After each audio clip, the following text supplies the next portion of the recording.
Hi friends! ఈరోజు మన స్వప్న స్వగృహ కిచెన్‌లో మరో సరికొత్త వంటతో మీ ముందుకొచ్చాను.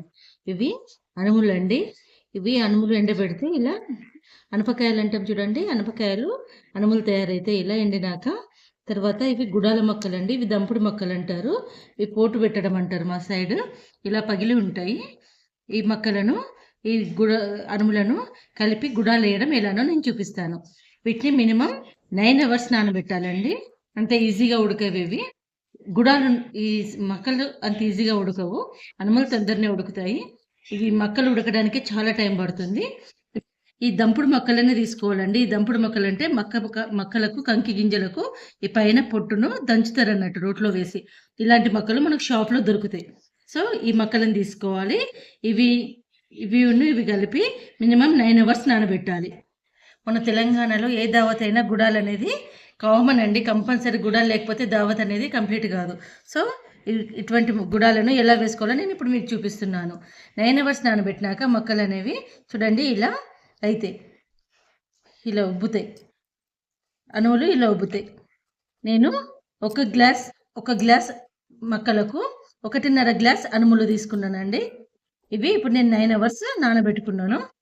తర్వాత వీటిని కుక్కర్లో వేసి 15 to 20 విజిల్స్ ఇప్పించాలి. వంటలోకి వెళ్దామా? చూడండి, మనం కుక్కర్లో ఉడకబెట్టి 15 విజిల్ల తర్వాత తీసుకున్నాం. ఇప్పుడు వీటిని స్ట్రెయిన్ చేసేసుకోవాలి. మూకుడు పెట్టుకొని అందులో ఆయిల్ వేయాలి. చూడండి, ఇలా తాలింపు గింజలు వేసుకోవాలి. ఆయిల్ వేడయ్యాక తాలింపు గింజలు వేసుకోవాలి. ఆవాలు జీలకర్ర వేసుకొని ఒక 2 ఎల్లిపాయలు ఇట్లా చిన్నగా కట్ చేసి వేసుకోవాలి. తర్వాత 4 పచ్చిమిర్చి, కరివేపాకు,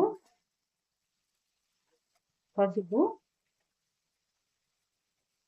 వేసి బాగా కలిపి మనం స్టెయిన్ చేసి పెట్టుకున్న మక్కలోను అనుములు ఇందులో వేసేయాలి. ఇందులో ఇప్పుడు ఉప్పు వేయాలి.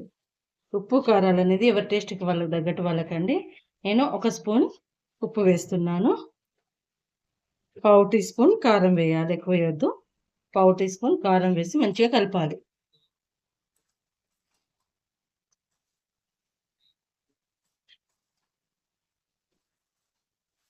ఒక 2 నిమిషాలు ఈ ఉప్పు కారం అంతా ఈ గుడాలకు పట్టేటట్టు ఉంచాలి.